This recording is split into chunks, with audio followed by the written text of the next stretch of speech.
It is 4 o'clock, and this is the regular meeting of the Jefferson Public Utility District Board of Commissioners. My name is Jeff Randall. I'm president of the board, and I'm calling this meeting to order. Jefferson PUD will be offering both virtual online meetings as well as in-person meetings unless advance notice is provided. Online participant audio will be muted upon entry. Please unmute at the appropriate time to speak, and if you are calling in, use *6 to mute and unmute and *9 to raise a hand to request to speak. We'll start with a roll call. My name is Jeff Randall. I'm Commissioner for District 1 and President of the Board. Kenneth Collins, Commissioner, District 2. Dan Tupper, Commissioner for District 3. Okay, so we have an agenda before us. Do we have any modifications to the agenda, staff or commissioners? Otherwise, Motion to accept the agenda as presented. Second. all in favor of approving the agenda, please indicate by saying aye. Aye. Aye. Aye. All right. So we have our first public comment period. This public comment period allows members of the public to comment limited to 3 minutes each on any items not specifically listed on the agenda or for items listed on the consent agenda. Prior to any public comment, members of the public must first be recognized by the president and are not permitted to disrupt, disturb, or otherwise impede the orderly conduct and fair progress of the commission's meeting. After an initial warning by the president, individuals who intentionally violate these guidelines through actual disruption of the commission meeting will be dropped from the meeting.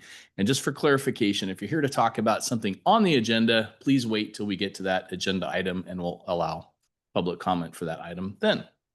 Do we have any folks who would like to make comments on things not on the agenda or on consent agenda? I see one hand from Tom Tier, so I'll let him go first and then we'll come back to you.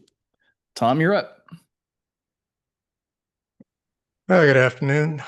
Thank you, commissioners. I wanted to make a comment about an item on your consent agenda. The resolution regarding the change in fees for the opt-out program. I was under the impression, and it was the last time I heard you folks talking about this, which was not every meeting, sorry. I thought that the proposal was to change that fee to $20.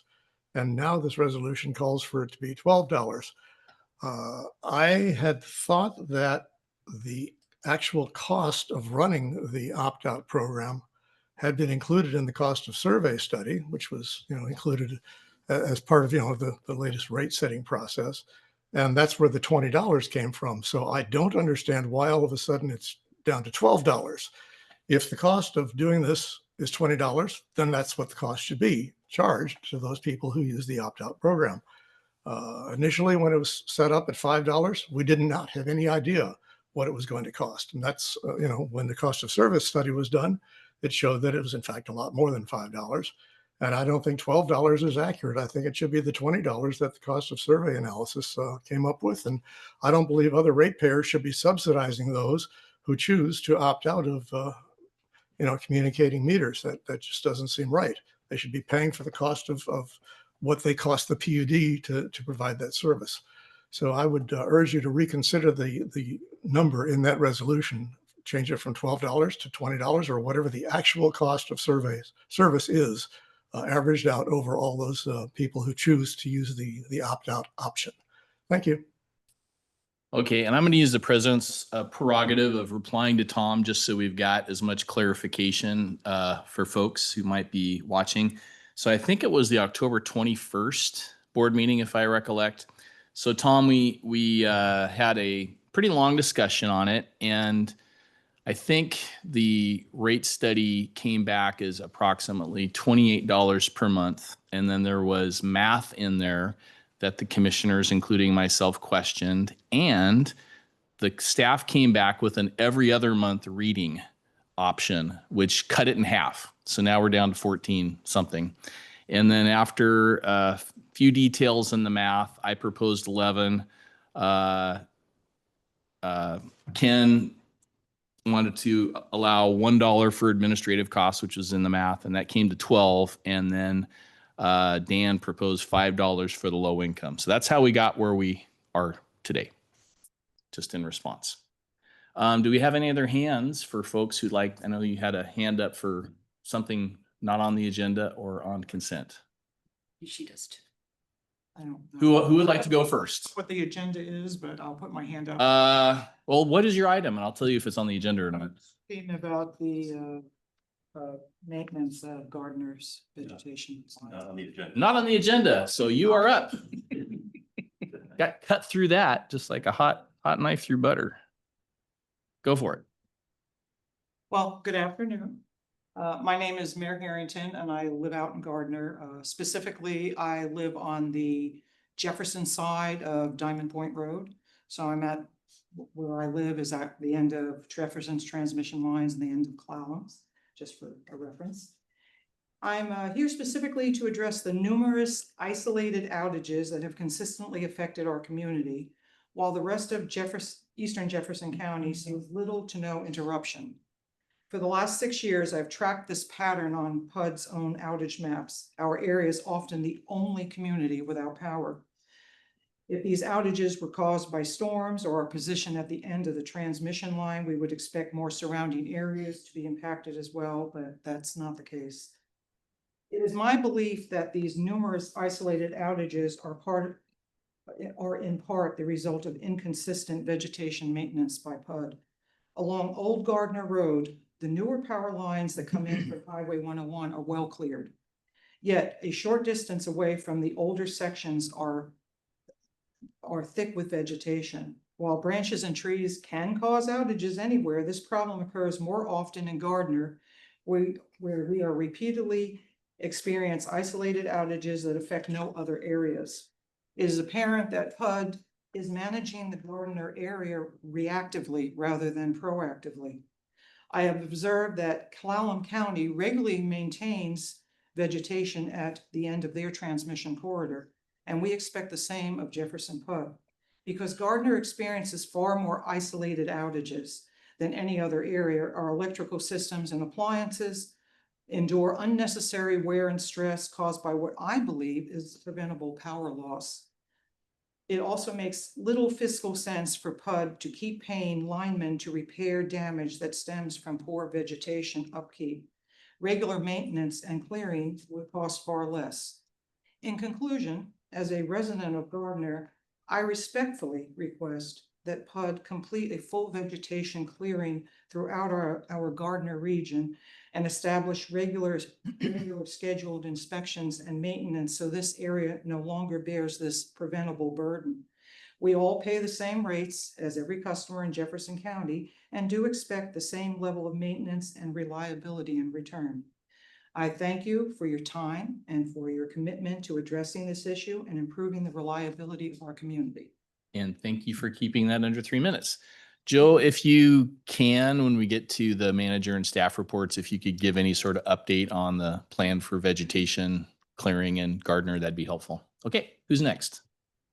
I'm Adele Allner. I live on Gardner Beach Road, and I have reported 2 trees that are of concern because one was at least 2 years ago. I reported it, very tall, dead Doug fir.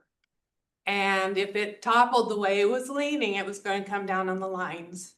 And I did it through that online thing. I didn't talk to a human. So nothing happened. This July, I had 9.5 trees removed. One of them that was that tree cost me over $500. And then honestly, the day after the tree got finished all the work, I'm driving home from Sequim. I'm looking at the property and there's a branch hanging over about 45-degree angle. And I took pictures. I called again, spoke to a human, said it was a Thursday, he'd come out Friday morning. And I don't know if he did or not, but this just a few days ago when they were stringing the new line, I walked out to the truck and said again, I'm concerned about this branch. And he said he would report it. So I guess my comment is I'd like to have some feedback. Just for clarification, I know sometimes it's hard to know where a tree is, if it's in a right of way or if it's on your property. Do you know where those trees are? It sounds like you're talking about your property. That is probably beyond where the utilities are, yeah. So it might be on your property. Okay, all right, thank you. And I guess we'll take a shot at it at least. So I sent him pictures, Okay. but, yeah, I just would appreciate feedback. Yeah, maybe at least we could have a discussion for when we have people who are concerned about, see something of concern, who should they call? And then what's our standard for response? A little clarification, was it a PUD line crew or fiber crew or a tree clearing? Came out and strung that line? Yeah, who did you talk to, just out of curiosity? Which, was it a PUD truck or a contractor? Contractor, but he said he'd get in touch with PUD. Okay, thank you. That's good information, so we know to get the communication. I reported that same tree in July. Okay, we'll respond when we get to the staff report time. Who is next? Mine is on the same subject. Is that all right? Yes, you may, as long as you don't repeat exactly what she said. In your own words. My name is Judith Bell. I live in Gardner. And I'd like to thank the PUD crews and dispatchers for getting out there in all types of weather and restoring our power. I really, really so much appreciate them. And I really appreciate whoever does your Facebook feedback, because I'm the grumpy woman that's on there all the time. Another one. I'd also like to know their favorite cookies of the crews out there, so that I can ask them how many dozens I need Nice. to make. That they'll put Gardner maybe at the top. Legal counsel's not on tonight. I think that that's a commissioner decision, so bear that in mind. Line of what this wonderful woman said. About what can be done to reduce the number of power outages that are occurring in Gardner. There've been 8 in the last month. The first one was, okay, let's get the candles out. 3rd one, 4th one, 5th one, 6th one, 7th one, 8th one, and then people get really cranky. My question too is about the tree trimming along the lines. It seems like every time I complain about it, that there is, oh yeah, we're gonna be out there, the crew's gonna be out there doing trimming, but I never see any trimming and the power keeps going out. And my last, I've actually 2 last questions. Why is Gardner always the last to get restored? It's just uncanny. You can look at the outage map and you can see all the little dots go off. And then there's poor old Gardner, the big old yellow circle. And my question, maybe this is for Will O'Donnell, is will we get better service for our internet when we get it? I'm worried that with how much the power goes out, and the service that we're getting for that, which is, it's not stellar, but would we be getting that kind of service also when we had our internet from you? So those are my questions. Okay, and we'll try to respond to those during the staff report time too. That actually remind me of another problem. In the last outage, it went out, it came on for less than a minute, seconds. Went out again, and I had no cell service for at least 40 minutes. So when I finally did get to report it, it was like 40 minutes later. And that's concerning to have no cell service. Okay. Any other comments for items not on the agenda or on consent agenda? Added one thing to what she was just saying.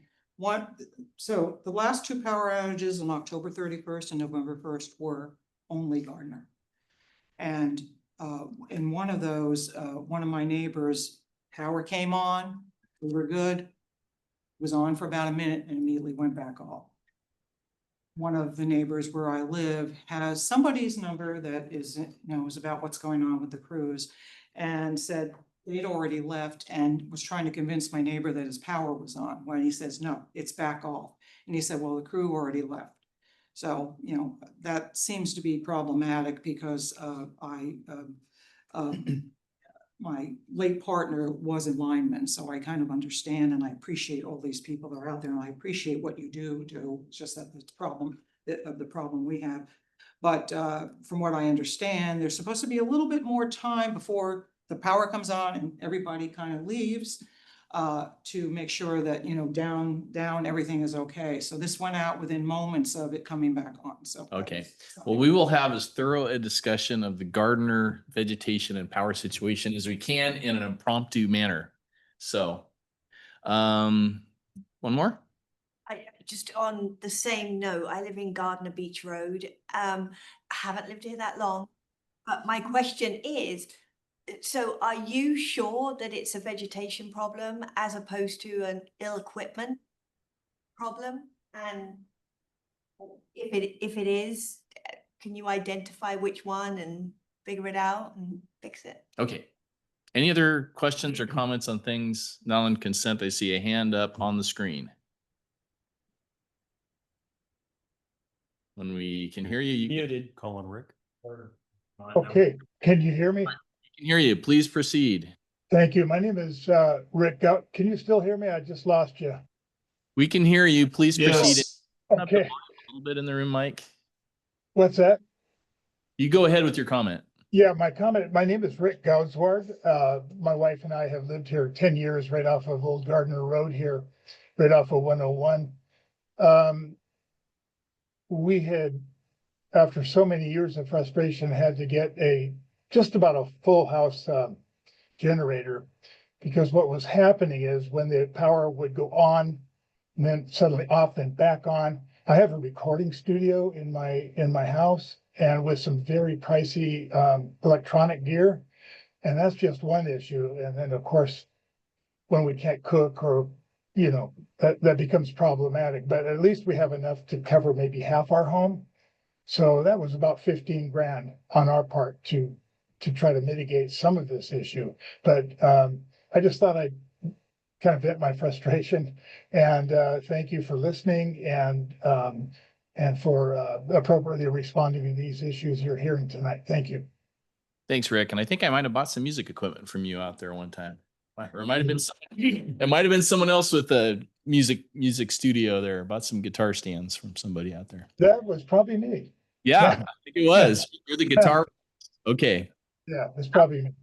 Items on consent are not on the agenda at all. Going once, going twice. Question. Sure. So how will we find out what your results are? We're going to talk. So later in the agenda, I realize people don't have. And if you are. The general manager and leadership reports will be Next. very shortly. My computer shut off, so now I can't see it. But I got it. Yeah, they're next up. So we're next. So what we try, just for educational purposes, some councils and committees can get tied up in back and forth with the public. So what we try to do is have this comment section where people can say whatever in 3 minutes. And what I like to do is then if there isn't a response, we try to let you know when we get to manager and staff reports. So that's what we're going to do now. And then when we get to the regular items in the agenda, we proceed in a business-like manner through them. If there's things that people want to comment on, we try to give you an opportunity to comment on those items at that point. Kind of keeps things moving. All right, Joe. One more. Oh, sorry. You know, this whole thing seems like this can't be old news. This has been going on for years. And what I don't understand is what does it take to make something to get it done? That's what I'd like to know. What are you gonna do to take care of it? So we could come and complain and complain and complain, but does it take more people to make you guys move or how does it work? Well, I will tell you, this is the first time we've had more than like 2 or 3 people from Gardner.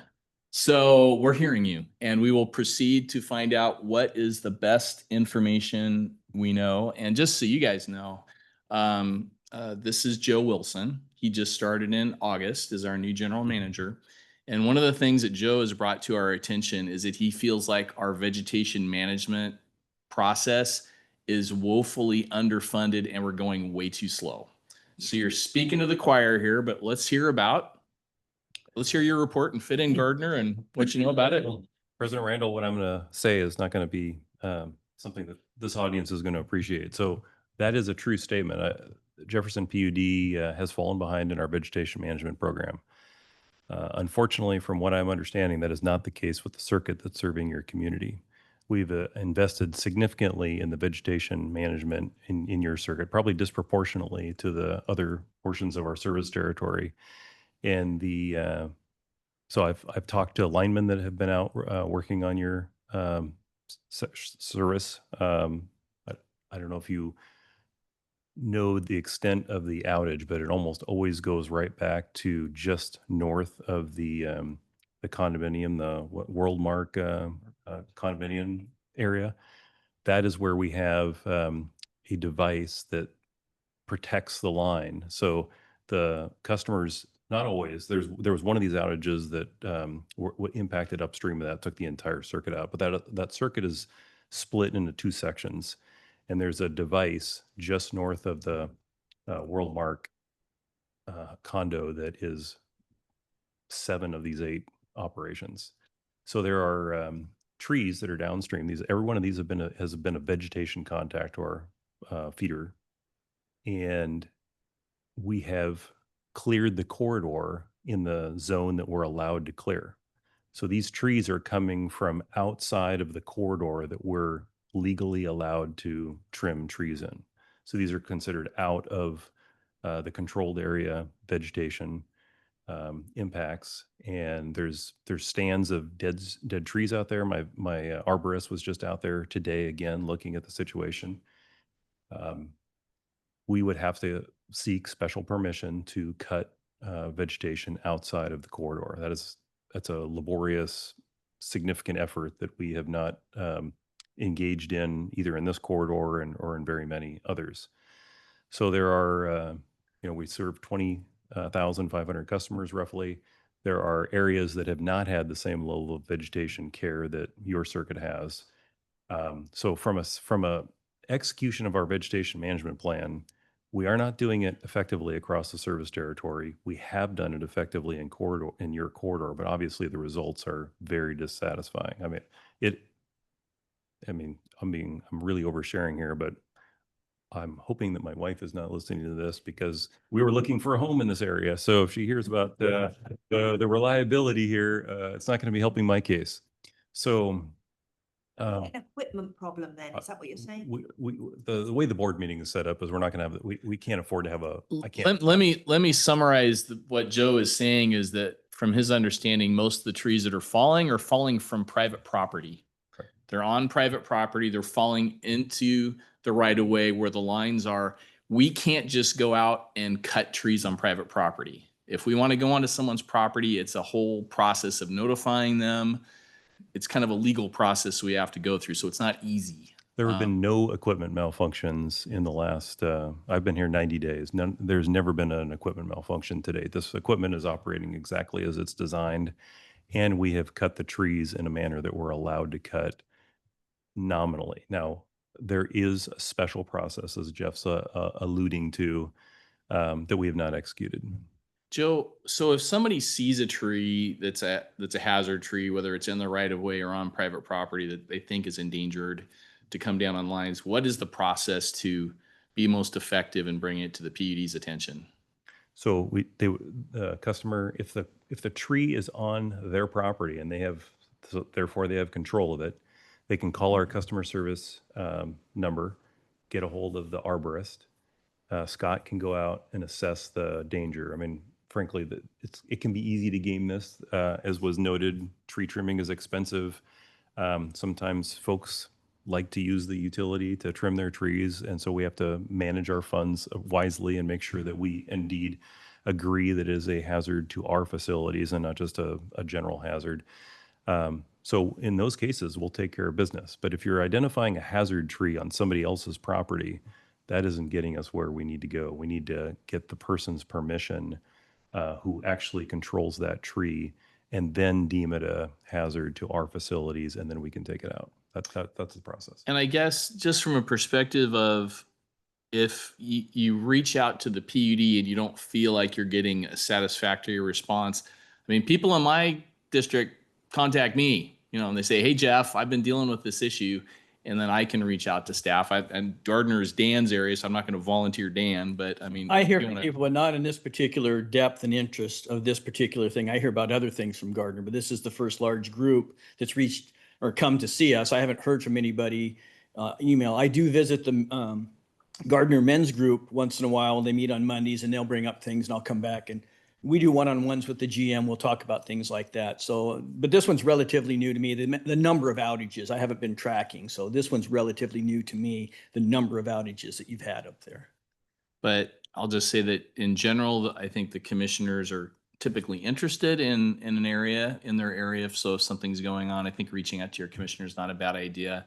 We're kind of caught in a catch-22 on vegetation sometimes, because we'll go in and our crews will do work. I've had people in Port Townsend who get upset about how hard the trees are cut back on their property, you know, a tree on their property, but it's growing out into the right of way. And then sometimes we'll go in, we'll work on trees that need work, and then the property owner will threaten to sue us because we've cut trees on their property. So it's a touchy issue. And I think we try on balance to do the best we can to maintain a reliable system, but I think we're interested in feedback and we want the best results. Yeah, and just a little more background. You know, I'm in my 7th year as commissioner. When I came on board, our budget, I think, was $400,000, if I remember right, for vegetation management. Our budget we just passed is $1 million. And we have 370 miles of overhead lines on a 7-year rotation. So that's 50 miles a year or a mile a week that we do if we stay on schedule on budget. And so anytime we alter or veer from that, it cuts into the budget. And you can see how delicate of a balance that is. The money is part of the issue too if we start to go outside of the corridor. So on specific outages, somebody remind me how we do a notification on our, we have, you can go on the web. I know if your power's out, you can't necessarily go on a website, but sometimes you can with your cell phone. But you can look at the website and it'll have the most current information on outages, correct? If you have internet. If you have internet, or talk to somebody who does. I guess in trying to find out, you know, if you're in an area that's, you feel like you're getting repeated outages, I'm just kind of wondering, what can a person do to find out? Kind of, you know, it's holding us to account because you guys own us. You own this utility. Trying to find out what's going on. What's the best way? Anybody? I have a response to that. Hold on, please. This is the staff. Could Staff. you ask your question a little bit differently? So you're wanting to know who to hold account? No, I'm just saying they're here to hold us to account. But I guess the question is, so we've got the website. It shows what, if an outage happens, kind of what was the cause and when it was resolved and how many customers are out and so forth. So what I've seen is if it shows that the area that has been out, our outage management map is not as sophisticated as many other utilities in the region. We have a fairly affordable but not sophisticated outage map that gives you some insights. But roughly, these are the outages that we're talking about are helping about 300 customers. Mm-hmm. And so we have a public information officer who is getting information from the field and posting updates as those as the crews are on site and giving them information of the cause of the outage. Okay. I'm not sure if that's answering your question though. Sort of. Dan, do you have interest in following up with any of the folks here, or? They can email. Again, I think staff's going to be the better resource. They're going to have more in-depth knowledge as to the system. And again, we've talked a lot of it. If it's trees outside of the corridor, that's just the luck of the draw. Gardner's right on the corner of the peninsula there, so you're going to get hit. Marrowstone gets hit pretty hard, and we have, you know, issues out there. And District 3 gets hit pretty hard because Thorndike, South Point, Paradise Bay, anywhere that's near the water when the wind blows, we can only do so much. So I don't know what else that we haven't talked about tonight that I could help you with, but you can always email me and I can, you know, like I said, I have discussions, all the commissioners discuss things with the GM, but when it comes to the nuts and bolts of the system, that's going to be staff. So yeah, my email's out there. And I guess I'm always happy. I mean, all the commissioners work for all of you. So if you're ever interested in, you know, I'm happy to come out and look at something if I can be helpful to see what a situation is and then get information for myself too. President, can we acknowledge Ken? Ken. Yes, Joe, I appreciate what you said about the outage map, but I'm wondering, would it be reasonable to provide the commissioners with a list, a tabulation of areas where there really are chronic outages that represent trouble spots so that we can be aware of that. Yes, sir. I will do that right now. And don't we have something kind of like that in the agenda where we identified, it was kind of the focus on We're splitting the system. Marrowstone and Indian Island, but there was a map that showed different That, features. yes, yeah, we'll get to that, but it was more per substation. It's on the screen right now. So the circuit that we're talking about here, the most of the commenters have been talking about the Serve Gardner is Discovery Bay 13. It's this sixth circuit down on the list. So you can see that Chimacum 11, for example, is experiencing about 3 times the outage rate. Now, I'm not making excuses for this situation. 8 outages in 2 weeks is an abnormally high situation. This is data over a year. Well, this is specifically 11 months, but the situation is more severe in other parts of our service territory. So just giving you some context here. And again, as far as our investment in tree trimming, where we're allowed to trim, Discovery Bay 13 has had a significantly higher level of investment than other parts of our system. The data and the recent experience do seem to be at odds. I mean, seeing that you're, number 6 as far as the worst circuits go, and then having 8 instances in 2 weeks, that doesn't quite jive, but that's the way it is. As far as the concern about being last, there is no deprioritization whatsoever of your area. We prioritize our outage response based on where we can put the resources to get the most customers back online. Now, driving time and the fact that your outages are close to 300 and some of these larger circuits have over 1,000 customers on it, that may inherently lead to a queuing impact, but we're not like deciding to go slow out to Gardner by any stretch. And again, I talked to the lineman that was working out there this weekend, and he talked about the 2 trouble spots where the trees were coming this time. And he said, that's not a typical area where we've had problems in the past. So I can't tell you what the phenomena is going on right now. I don't know if the wind is coming from a different angle, if there's some trees that have hit a certain stage where they're falling over at a higher rate. But I can tell you that we've invested in your area, in the corridor that we're allowed to trim. And this is an abnormal pattern of outage performance in your area. Well, I guess one other thing is we've gone through a really dry spell. We did have a period there where we got a lot of rain and then we got a lot of wind. So you can get trees that have been hanging out all summer doing their thing, and now they're choosing to fall over. So we do need to move on if it's something new, and keep it short. Go ahead. Just one question.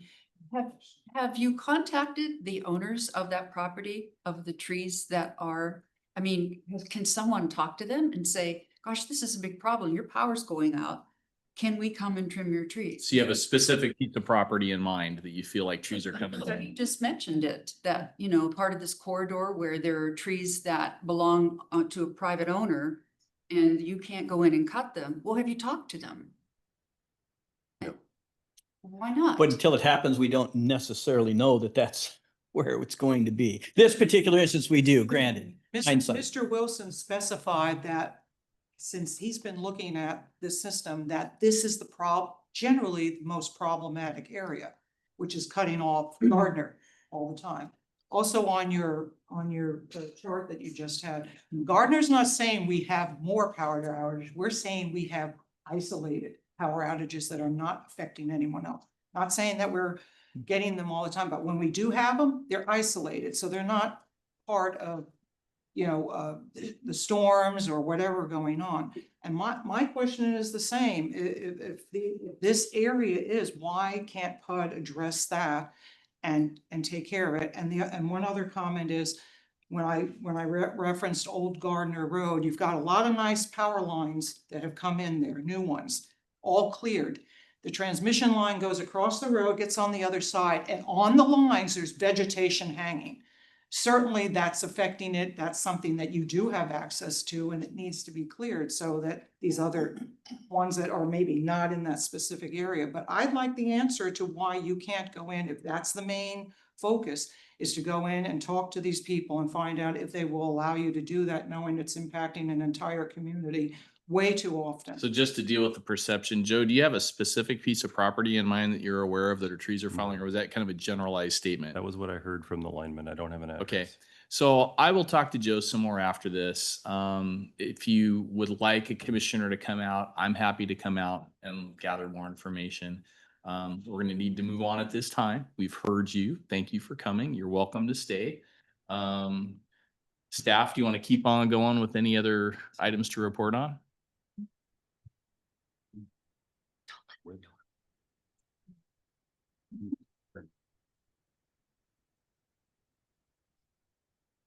Oh, you too.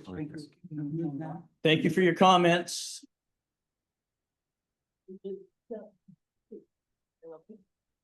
All right, so next thing up, I was just having a little screen share problem there. We're going to talk about how Saturday's Day of Caring commenced, and Jameson has a little video of the event that he's going to share.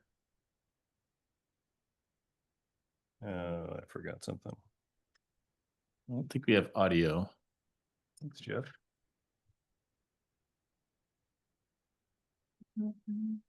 Audio on those shares can be Shares down. I forgot to hit a button.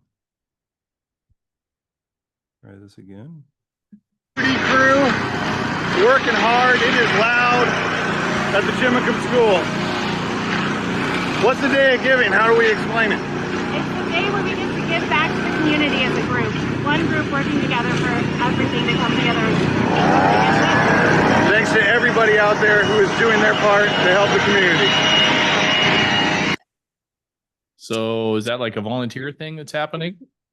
Yeah, so maybe Jen could, Jen, do you want to say a little bit more about that? And Mike? Yeah, the Day of Giving was an opportunity for staff to come together to volunteer, to give back to our community, because, you know, we are community owned.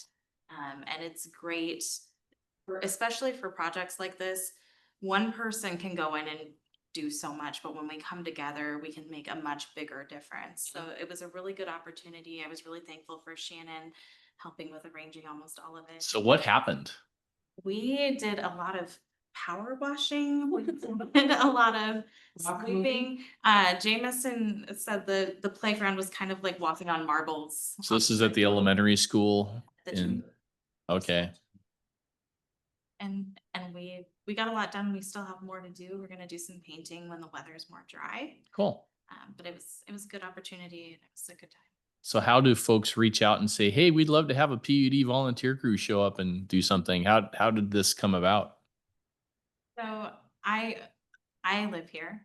My kids don't go to school there, but they went to play on the playground one day and the basketball hoop nets were missing. And so when we talked about having a Day of Giving, 'cause this is something that I've done at other organizations, and I was like, that's a great opportunity. That's somewhere we could go. So we decided to soft launch with this one to see how it went. It was a quick one, and this is just an opportunity for us to reach out and do other things like that in the future. Nice.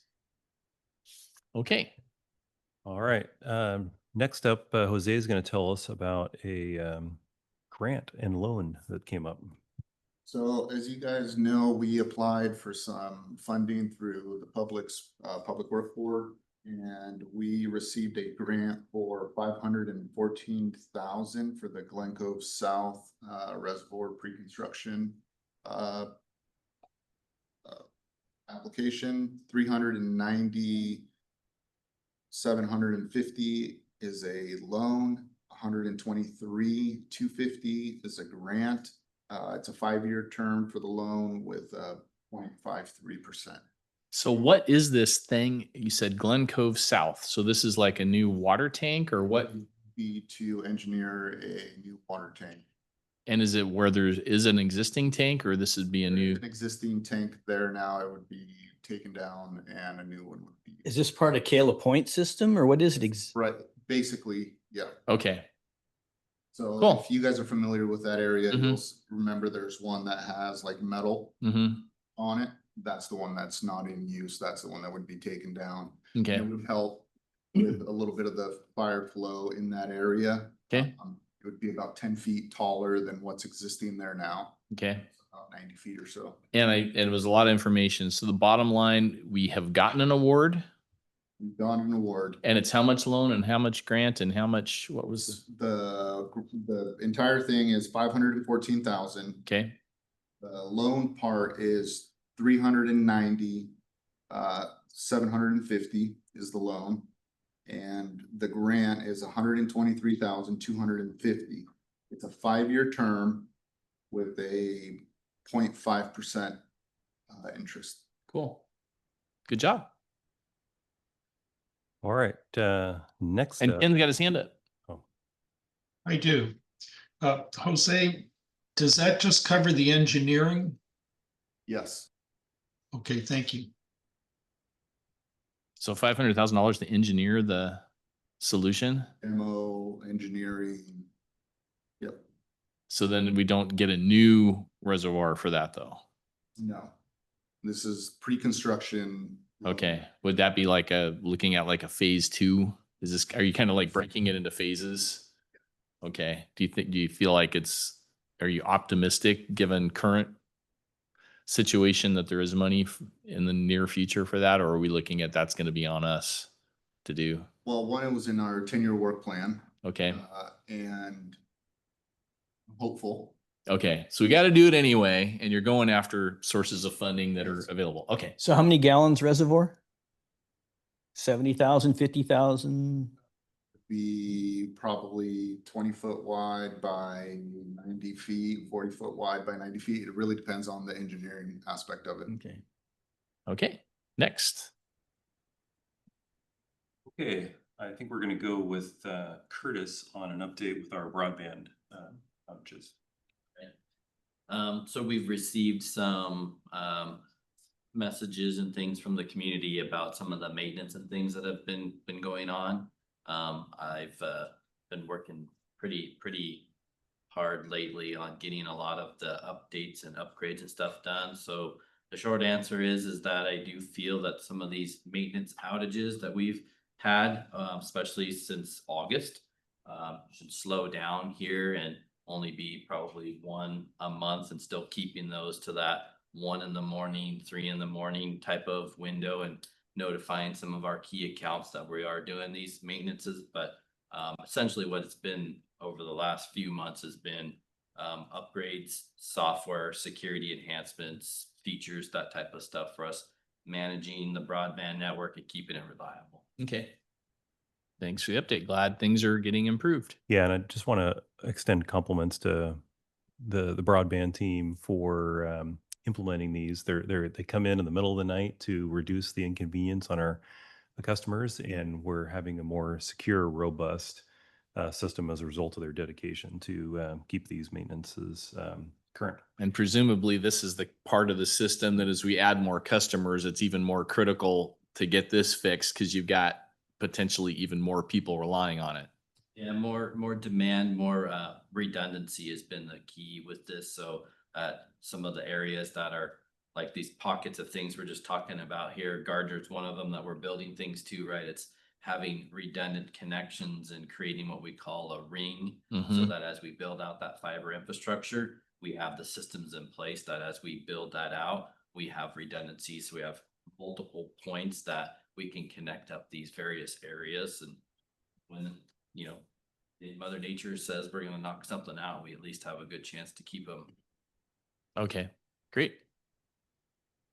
Jameson Hahn led a outage and disaster response talk at the Jefferson County Library at Port Hadlock.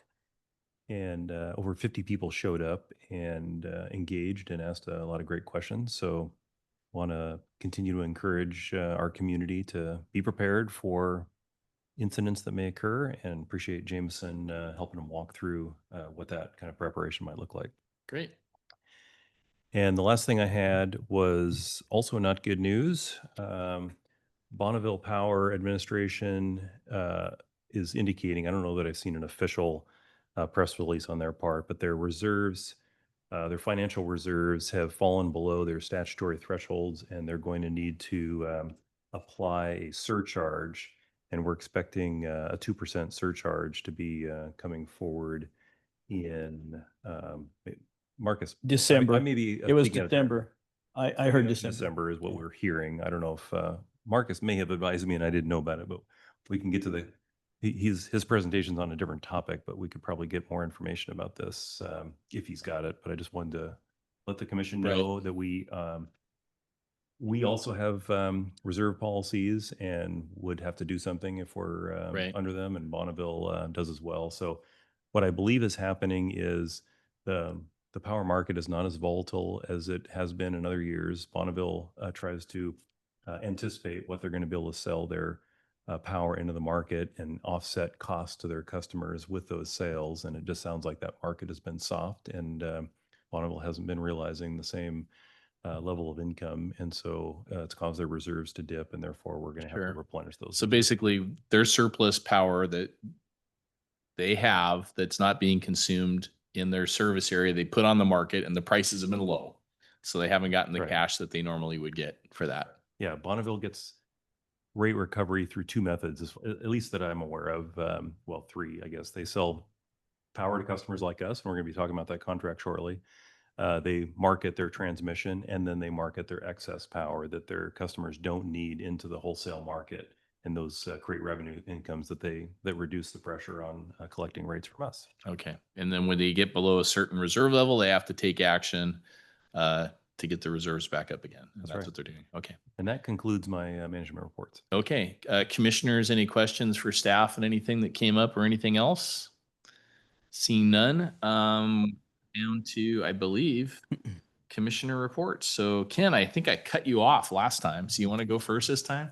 Make sure you get your shot in. If we don't have any video on you right now. Give you a second. Why don't you go ahead, Dan? Yeah. So Commissioner Tupper, I attended Energy Northwest meetings on October 22nd and 23rd. At the Compensation, Succession, and Inclusion Committee, there were discussions revolving around organizational safety trends and safety initiatives. Energy Northwest has had experienced some small injuries and things like that. So there's a big focus again on safety. Not that they've ever slacked off, but they had the outage and things like that, refueling and stuff. So it's first and foremost, again, they're getting keyed up back on safety at all their installations. The Nuclear Oversight Safety Committee meeting, they discussed procurement, bidding, and project procurement contracts for materials and what's needed for upcoming projects. And it's millions and millions and millions of dollars. I won't go into the numbers, but it's amazing how much it costs to keep that place up and running. At the Administrative Development Strategic Oversight Committee, they discussed policy needs to be determined for the new nuclear LLC. On the 23rd, at the Board of Directors meeting, Bob Schutz reported the official name of the new nuclear project will be the Cascade Advanced Energy Facility. So that's the name with the Amazon project for the small modular reactor project that initially is 4 mods, and then it could go up to 12 eventually. The federal government shutdown is pausing / affecting some federal funding for their Ruby Flat solar project, and timelines are being moved up on that project to take advantage of much funding that's out there right now that they can procure. Energy Northwest legal counsel is retiring. The new counsel was formerly with, she was with TVA. That was all really the information they gave about her at this point. She's coming on board very soon.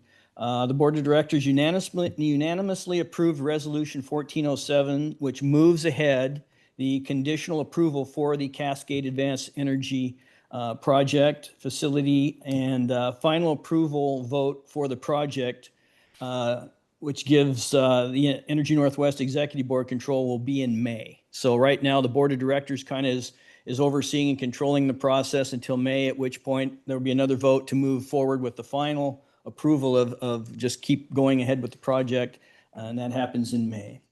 And we will need to have a resolution before that meeting in May to say whether we're on board or not on board with them moving forward. Some of the Energy Northwest Board of Directors positions will be up for election in April of 2026. I met with GM Wilson on October 27th and attended the site visit by Senator Chapman and Representative Theringer. That was a nice visit. They got to look at our substation out here, and we got to talk to them about a lot of things. And I saw on our website today, it went on there today, that I think Jameson and Will put something on there about that visit. So go to the website, check it out, get a real detailed look at what transpired with that. I attended the WAPAG meeting via Zoom on October 30th. And again, some of what transpired at that, Joe already mentioned the 2% BPA surcharge is likely in December. One other thing that came out of that WAPAG meeting, and again, this is BPA related, that Grant PUD, who hadn't been taking preference powers, is taking preference power with this new contract. They're going to get a little less preference power. My understanding was from what I heard at the meeting. So all of the other contract high water marks will get a little bit more headroom, it sounds like, because of Grant not getting or taking as much. I forget, there was probably a calculation of their own generation or something that they ended up getting less, was my understanding, in the contract, so that the rest of us will get to split that up. And October 2028, BPA is set to go live with Markets Plus entry. So that was the WAPAG meeting. Attended the Jefferson Fire Chiefs meeting on November 3rd. Thank you, General Manager Wilson, for introducing yourself to that group. The fire chiefs have been kind of anxious to talk to you, and I told them you've been a busy guy up until now, and so it was good that you could get on that meeting and introduce yourself. They appreciated that. Attended a WAPAG residential exchange program Zoom update that same morning. Again, Bonneville is taking a little bit different tact on the residential exchange.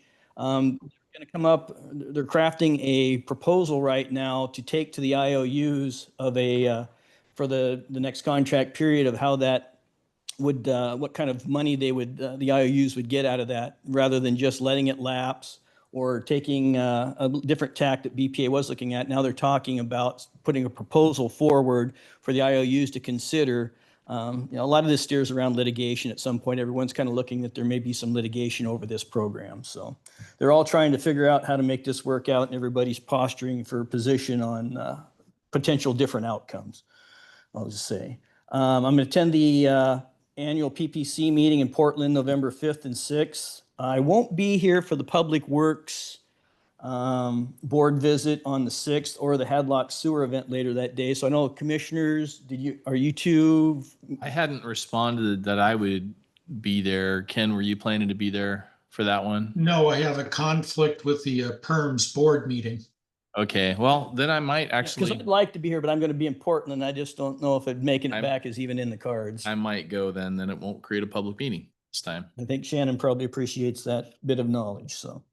I will meet with General Manager Wilson on November 10th, and I will attend Waputa and Olympia November 12th and 14th. And that is actually an abbreviated report. So. And what was the time of that Public Works Board meeting? Do we know when that is? They said on the It was 6th. 11. I think it was 11, and then the sewer was 1, if memory serves. Yeah.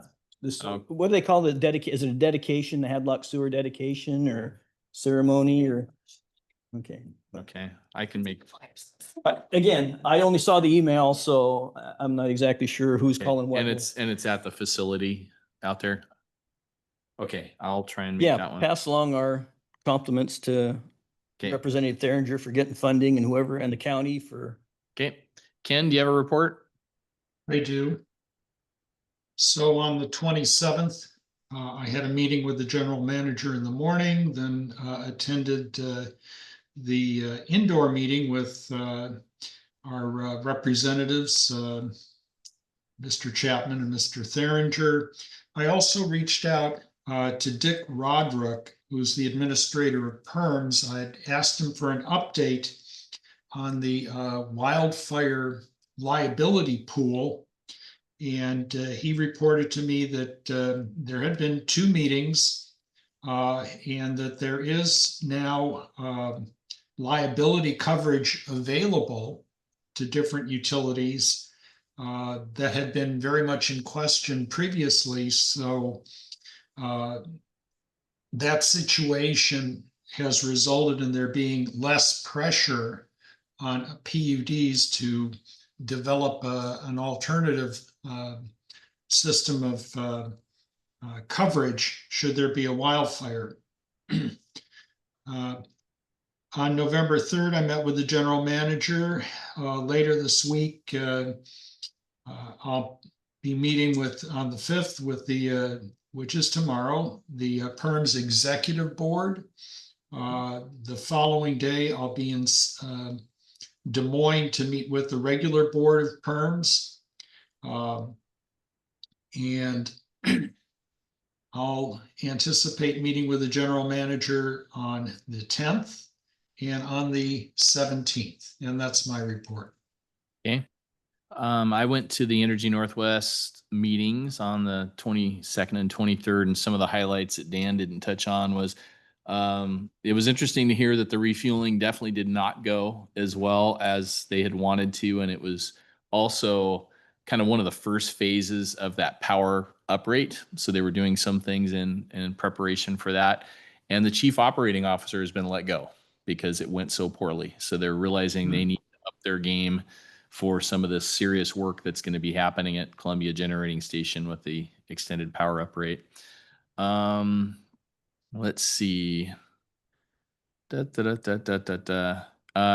Greg Cullen gave some reports at Energy Northwest that were interesting to me. One was that they're offering this, he called it a regional energy investment strategy, and a contract that Energy Northwest is going to work with regional utilities, and their first region is the Mid-Columbia, and they're looking at energy needs and helping the clients make good decisions. And it was really interesting to me because we keep hearing about these efforts at the state level or concerns that as utilities, we don't always have enough power for the needs of the future. And this was Energy Northwest stepping in, basically saying, wait a minute, you don't need a new state agency to help with this analysis. This is something Energy Northwest can help with. And it's a collaboration where Energy Northwest is reaching out to interested utilities to help provide a more clear picture on energy needs across the state. And I thought that was pretty cool.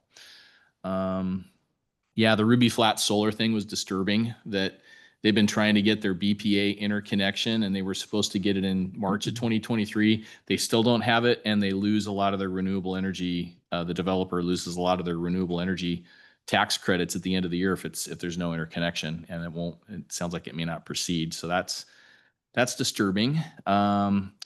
Energy Northwest is looking at getting into the geothermal exploration business, and they're just starting preliminary survey work looking at Washington, Idaho, and Eastern Oregon, and they're working with interested tribes and utilities. So that was kind of cool.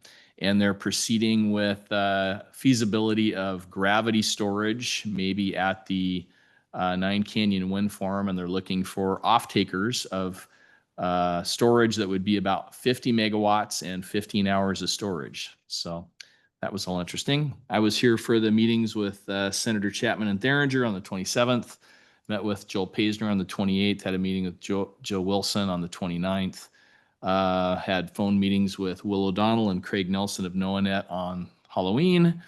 And looking ahead, I'll be at the EDC board meeting this Thursday on the 6th, and the NODC is also meeting that day.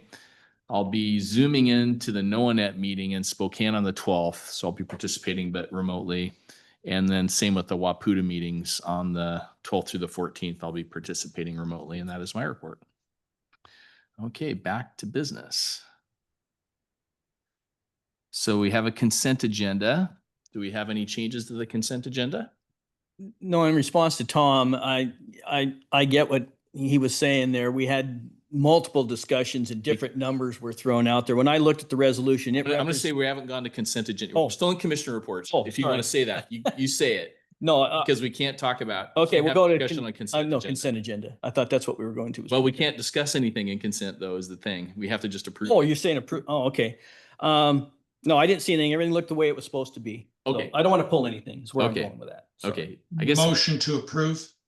Okay, motion to approve. Do we have a second?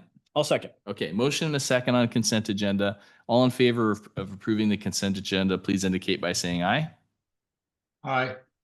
Aye, it's approved. I just didn't want to get us Oh, in no, trouble. no, you're talking right. about You're right. consent items. Okay, unfinished business. First item is clean energy implementation plan. President, may I Yeah. request that we readjust the agenda, given that we spent 40 minutes on topics that I wasn't anticipating? So What would you like to, how would you like to proceed? I would like to respect the time of our key account manager from Bonneville Power, Okay. Marcus Perry, and ask that we insert his presentation next, and then Okay. we come forward. Any objections to bringing the Bonneville Power Administration contract up to the next item? We see no objections. Please proceed, Marcus. Welcome. And let's make sure we can hear Marcus. Go ahead and start talking. See. Marcus, if I could just have a moment to introduce Marcus. Okay. So Marcus is going to get unmuted here in just a moment. Sure.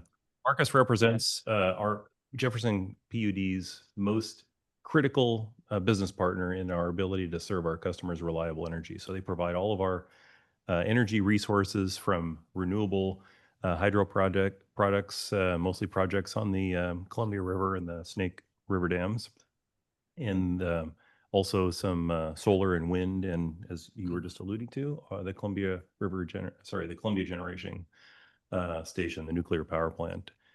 They also wheel all of the transmission to our doorstep here at Fairmont Substation.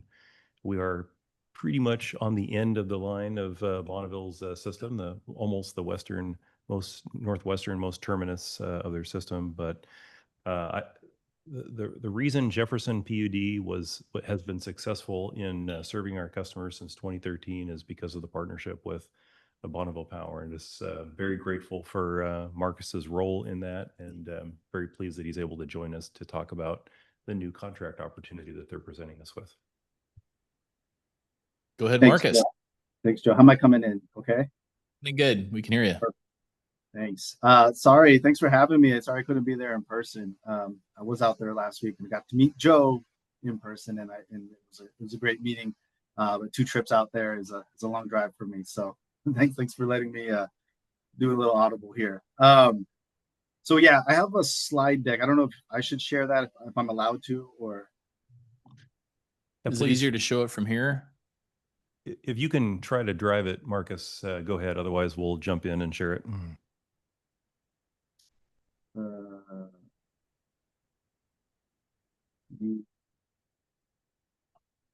Yeah, it's not.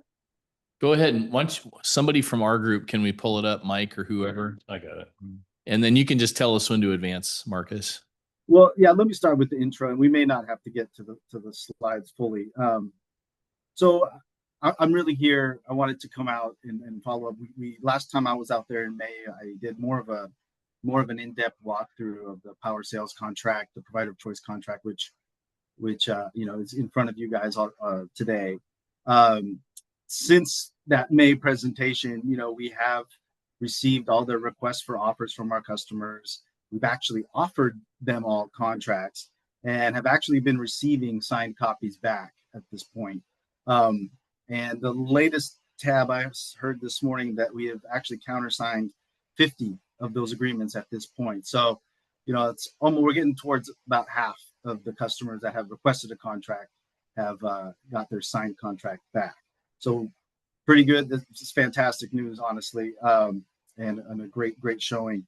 But the purpose of my time today is to really just, I gave the in-depth presentation, but I wanted to answer any questions lingering that you guys may have had on the provider of choice before you guys authorize the general manager to move forward with signing. And so the deck you have today, again, is really just the same material that I presented back then.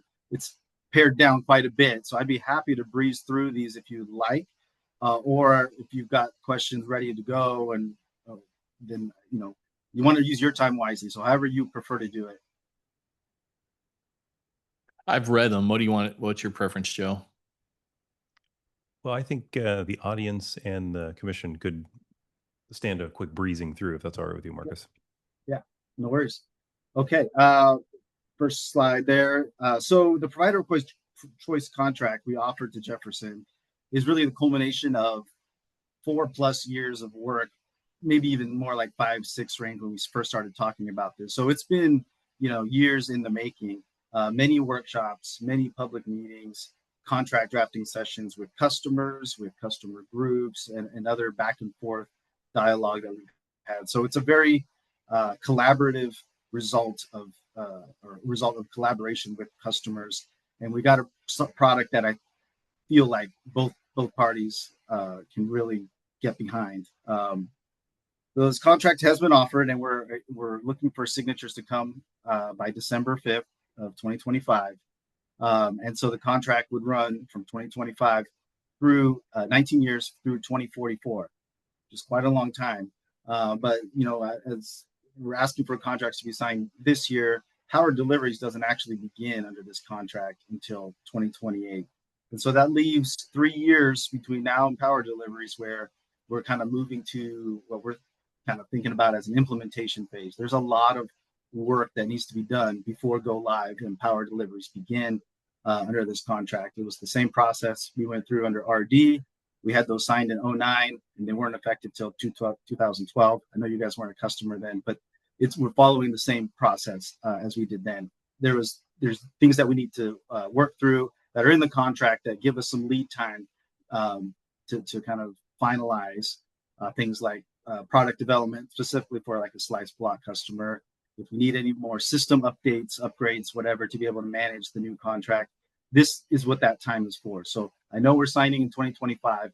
Power deliveries don't begin until 2028, and the contract expires in 2044. Next slide. The provider of choice products, same products we're offering that we did under regional dialogue. There's load following, there's slice block and block.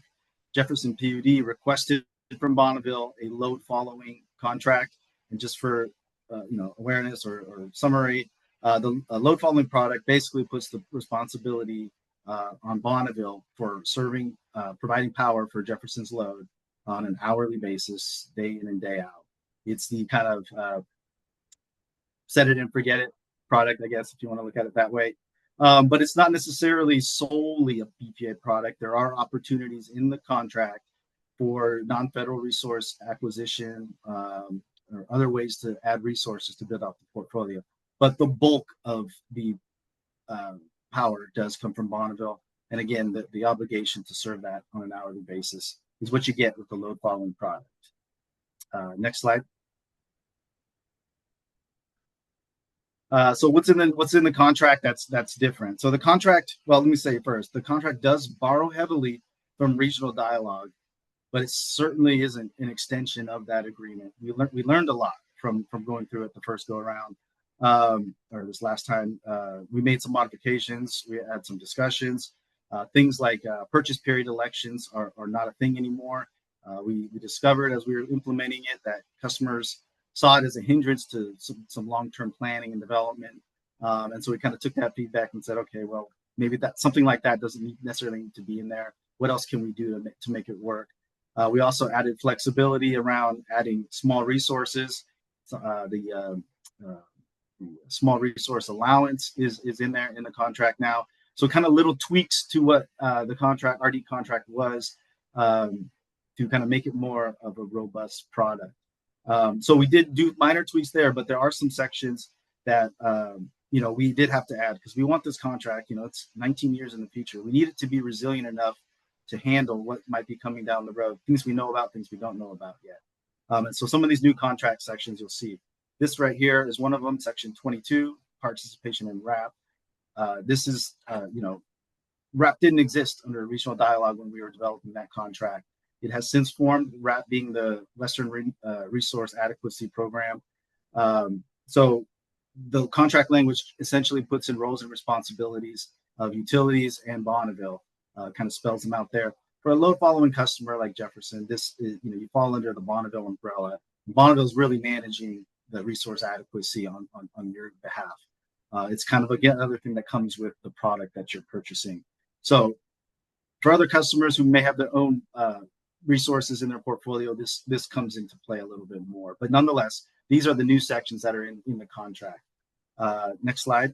In addition to RAP, there's the future amendment. I heard one of the commissioners mention that Bonneville has targeting or has selected to join SPP Markets Plus and targeting October 2028 to go live in that market. Well, we need that. We have to add language to the contract to be able to accommodate how Bonneville's customers and Bonneville will work in that market framework. So there's a section 23 right now. It's kind of a placeholder because that market is still being formed at this time. We are going to be working in the next year, and again, having this 3-year buildup, we're going to be working on developing language to put into that future amendment in that section 23. So not a lot of details around that yet, but again, trying to build the contract to be able to, work in the future framework that we're headed towards. Last new one I'll talk about, next slide, is the Exhibit J. This is really more of a resource catch-all. It's coming on the horizon. We have energy storage devices that are going to be captured in this Exhibit J, batteries specifically. Still trying to be able to understand what that means from Bonneville's perspective and how we are going to interact with customers who have those resources. So this Exhibit J, again, was on the next slide, is going to capture that information. A lot of it is informational, but we also will have customer-specific elections for the resource, those that purchase resource support services from us. That sort of information will be in there. In the RD contract, that information is kind of scattered in a few different places. So this Exhibit J is kind of meant to be the clearinghouse for all resource information. Again, for Jefferson, this exhibit isn't that robust at this point, but in the future, this could be an exhibit that comes into play. So Marcus? Yes. Commissioner Tupper. So on the Schedule J and talking about the wrap and, there's pass-through charges. Will we see these potentially increases depending on market prices or whatever happens or new resources coming in, that sort of thing? Will we see an actual increase to our rate outside of a rate case? Or could you explain a little more about how that process will work? And will it stress at all since we're a preference customer? Like I said, you fall under the Bonneville umbrella. So to the extent that we forecast these costs, they will show up embedded within your rates that you pay. It wouldn't necessarily be a specific charge to Jefferson. I haven't seen exactly how a bill. We haven't entered the wrap yet.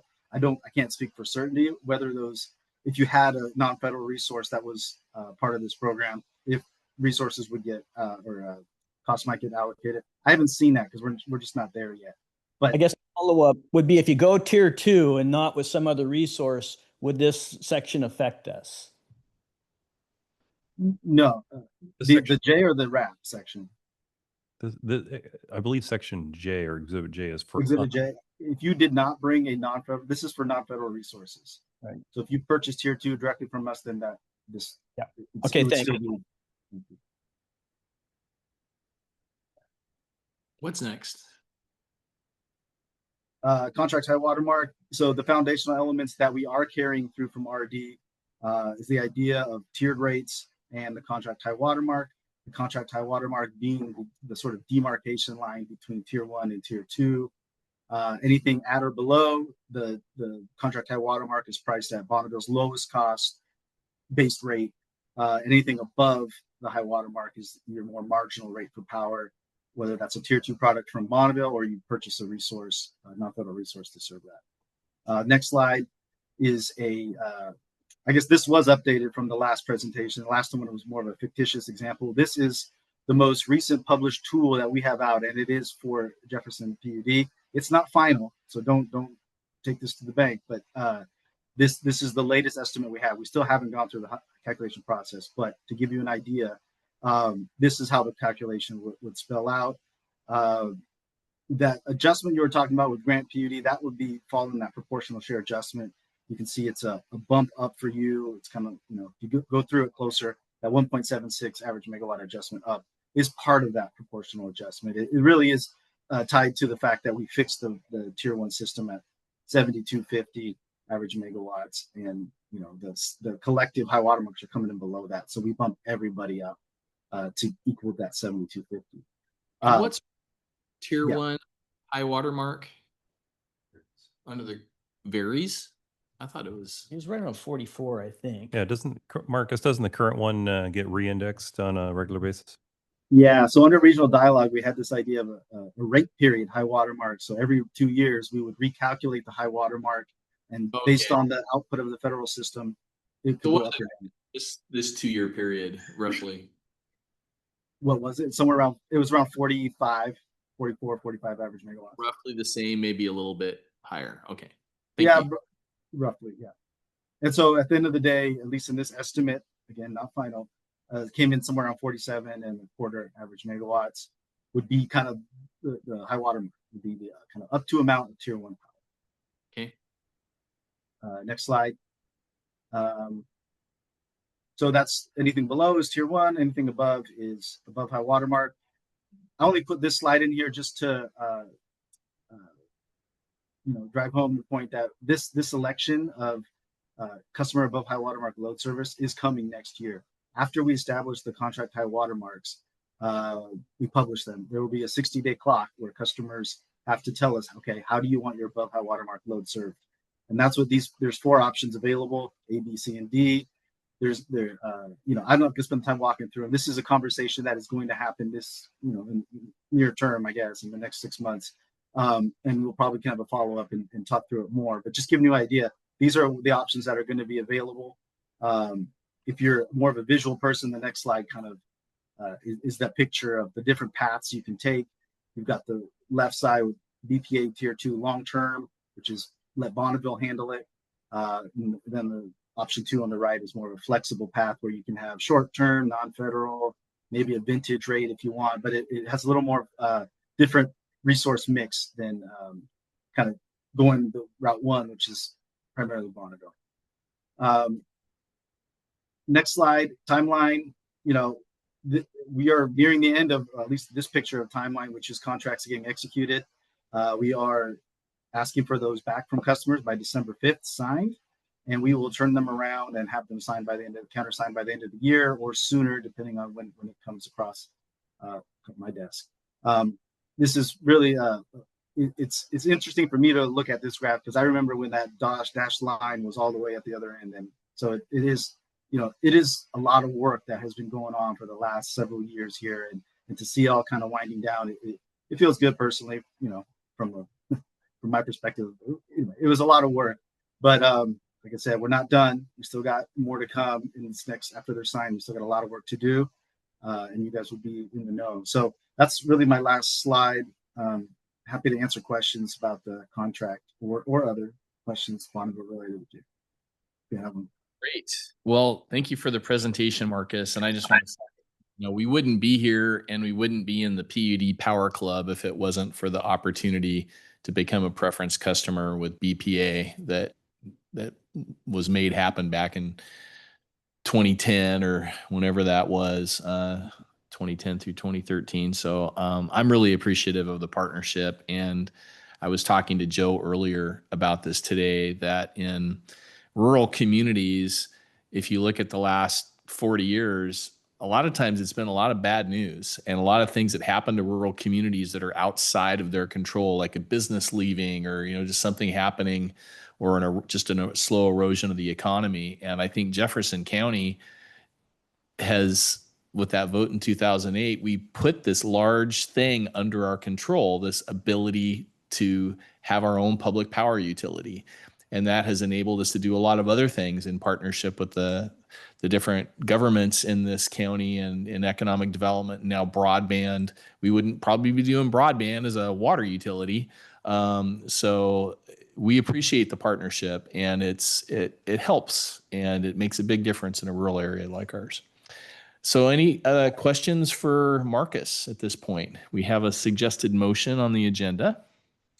May I say something? Sure, go ahead, Joe. Jeff, thanks.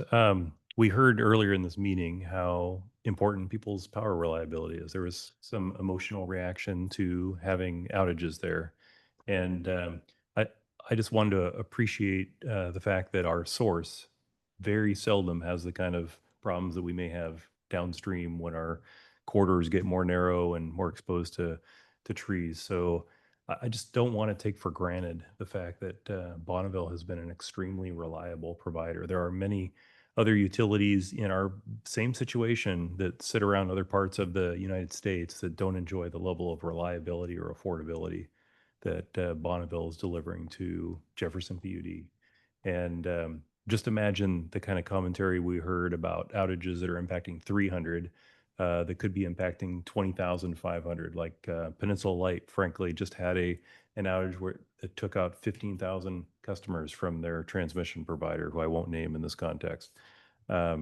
These are very impactful situations when the transmission or the generation resources aren't available. And Bonneville has just been a steadfast, reliable partner throughout our short life, but for other utilities, decades and decades. So didn't want to take that for granted, and appreciate Well, and I appreciate now the forward-looking nature of what BPA is having to do. You know, looking at the growth of energy demand across our region and planning for transmission upgrades and engaging with other markets so we don't get so exposed to, you know, the market when we're power short. We're trying to be smarter about that. So really appreciate all the engagement and future planning that BPA is doing, the pivoting you're doing. All right. Any other questions by the board, or can we have a motion? Well, I want to thank Marcus too, before we move along, for all his help and support through these process over the last couple of years. Our change in management here, and you know, it's been an interesting process to follow BPA's path to get to this point. So again, just appreciate everything Marcus does for us and the other utilities out there. So thank you, Marcus. I did have one quick question maybe before we go to a motion too, and that is a little bit more down on the tier 2. I mean, I don't know if Joe wants to weigh in or not about, I think, is that September we have to make that decision, Marcus, or is it earlier? On the for the above high watermark load service? Yes. Yeah, that will come. It's not a defined date at this point. It's going to be 60 days after we publish the high watermarks, which is estimated somewhere around, I don't know, spring. Okay. Early summer. So I would say, yeah, probably by June, July, you should probably have an idea of what that election is going to look like. So again, it might be a little cart ahead of the horse, but do we have any idea? Do we anticipate, the general manager anticipate not going with tier 2? I mean, that's discussions we need to have, but if we're going to move forward with the contract, I think we should have somewhat of an idea of the path we intend to take. Well, I think our default path will be option 1, where we get all tier 2 power from Bonneville, unless we see compelling economics between now and then that indicate that we should consider another option. Okay. All right. And you know, the contract, you know, there are abilities like everything to add resources. I mean, it does lock you in initially, but there's a way out. There's opportunities to add to it, I should say. Okay. Are we ready for our motion? I didn't see it. Where is it? It's on the agenda. So there is, I'll just read it. Recommended motion, make a motion to authorize the general manager to sign the provider of choice power sales contract with Bonneville Power Administration, BPA, as presented. So moved. I'll second. Okay, motion by Ken, second by Dan. All in favor of the motion, please indicate by saying aye. Aye. Aye. Aye. It is approved. You may sign, Joe, and thank you, Marcus. Thank you, President. This will probably be the most consequential contract that you authorize in the next decade. It's a big deal. Thank you. It's a big deal. Yeah. Huge. Okay. Are we moving back to the clean energy implementation plan? Please, yes. Okay. You're up, Gene. And Let me see if I can, oops, I did it in the wrong word. Yeah. So we're gonna go over the update on the CEIP. And I'll go through it real quick. If it decides to share.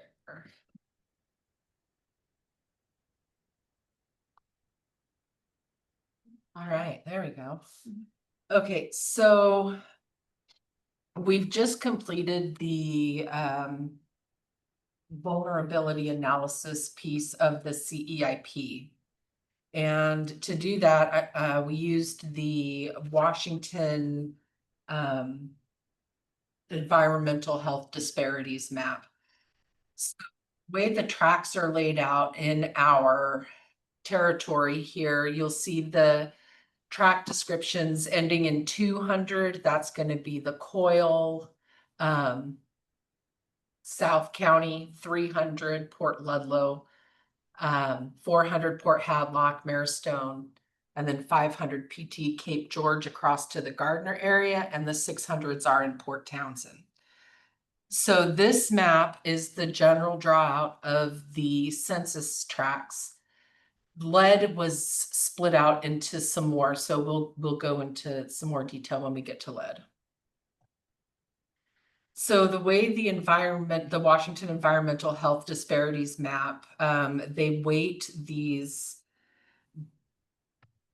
exposures and environmental effects against the socioeconomic factors and to come up with the environmental health risk. So anything that scores a 9 or a 10 on the environmental health disparities map would constitute a high risk factor. We don't have any overly affected areas under environmental health, and that has hurt us in getting funding before, and it could hurt us in the future. But what we do have, we have some lead in Port Townsend. That is likely due to the older buildings downtown, paint, pipes, things like that. And we have some vulnerable folks. Population 65 plus scores a 10 across the board. So again, up in the blue, that needs to be an 8, 9, or 10 to be considered over vulnerable. I'm sorry, my words aren't coming to me. It's time to go home. But we do have vulnerable folks in our community.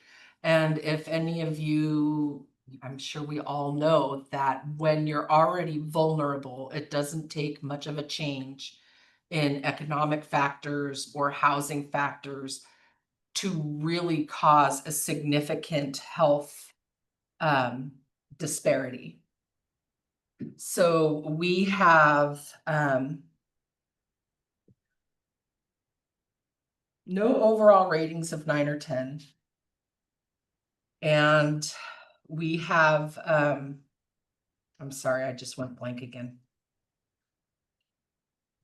Changes to the environment can disproportionately affect the vulnerable people and pose additional health risks, as well as these vulnerabilities, disabilities can make it more difficult to participate in the public process, such as input for the CEIP, applying for programs, things like that. So we need to go out and meet folks where they're at. And I will stop talking now so we can move on. Do you guys have any questions? So basically, this is work required by state law, and our score can impact our ability to get some grant funding for things. And this is your report on, here's a summary of the findings, and I'm submitting it to the state. There's no action required by the board. Correct. Okay. There is no action required, but Okay. We do need to talk about those vulnerabilities. And what we need to do to help our community is we need to focus on energy efficiency and weatherization, things like that. So all those things that refer to vulnerabilities regarding economics and poverty and things like that, the power bills and their water bills that they're paying are part of our impact to them, areas that we can affect a little bit. Okay. And helping them with energy efficiency. Good. Okay, Joe. Fair point, but we also have to meet. We had some folks in here that may have fallen into the vulnerable population here that were complaining about their power reliability, and we need to make sure that we're affordable overall. So there's a lot of factors that weigh into our decision making in this context. Okay, well, thank you for giving us some information on that kind of complicated compliance thing. So if something comes up in the future, we might have a clue about what you're talking about.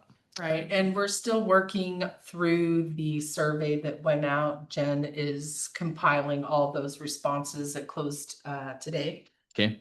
So we will have that to go along with this. Okay. Did commissioners, any question on this one? Ken? Yeah, not on this particular report, but I'm wondering, Gene, if you can give us an idea at the next meeting of the number of people who will be vulnerable because of the discontinuation of the LIHEAP program. We did get And information from OLICAP that they have funding for this year for LIHEAP 25-26. And the SHEEP program is funded for this year. That's the state program.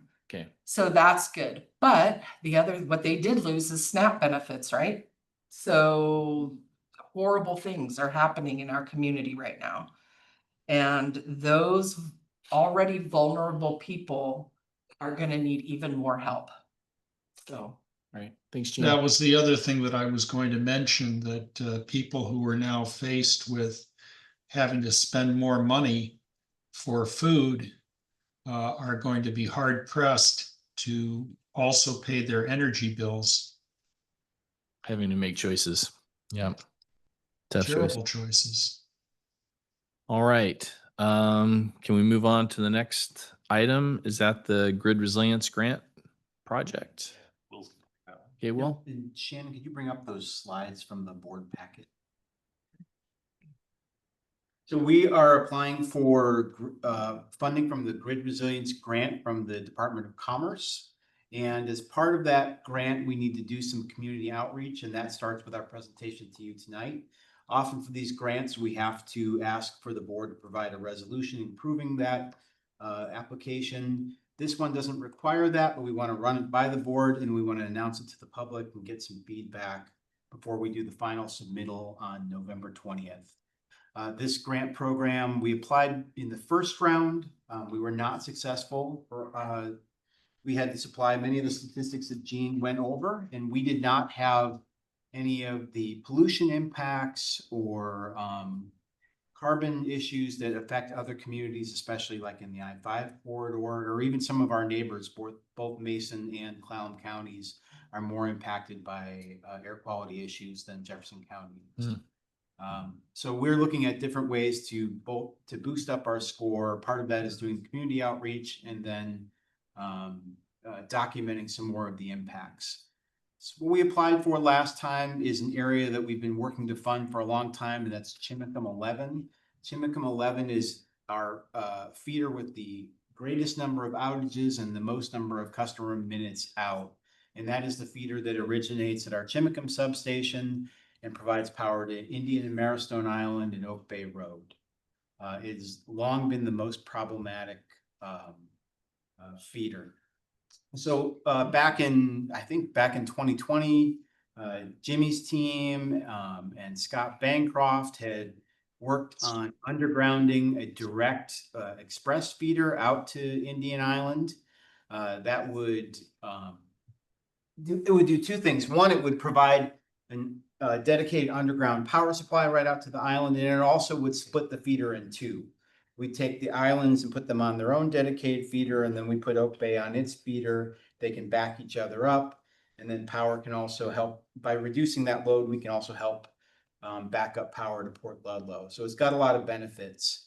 We've looked at various different ways to apply for this project through the Department of Defense, adding in extra bays in the substation that brought the total package very high.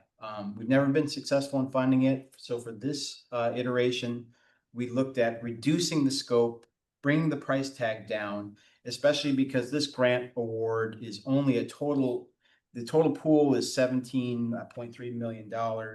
Max awards are $3 million. So if we can stay lower, we're more likely to be funded. Okay.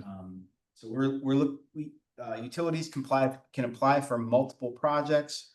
We're applying for this underground feeder. We're also applying for, if you scroll to the next slide, for funding for tree trimming. I was surprised that tree trimming would be I knew it was an allowable expense. I didn't think it would be have as great of a story, but this grant is being funded by DOE, and they're looking for more projects that don't get caught up in NEPA and SEPA reviews, and tree trimming won't have any of that. So they recommended we look at a tree trimming project as well. I talked with Scott Bancroft, and he's got a whole raft of project areas that he's looking at. And he had this State Route 19 vegetation management project set for March and summer, fall of next year. It was about $600 what he estimated. We met again, and he wanted to include the flagging expenses, as a lot of this will require road crossings and supervision. So we upped the budget to $750. These are the feeders that are affected, and those are in the slides that follow. You can see are some of the most outage prone feeders we have in our system. So as Joe was talking about, he's trying to ramp up our tree trimming schedule from a 7-year cycle to a 4-year cycle. We put in broadband department funded $400,000 in tree trimming this fall, and as much funding as we can get to knock back this vegetation. We'd like to see that happen. So the purpose of this presentation is to review what we're doing, get some feedback. The grant is two-thirds grant, 1/3 cash match. I break that down in the agenda report, what we're putting forward. And we'll bring that again with the results of some of our community outreach on the 18th and discuss it briefly.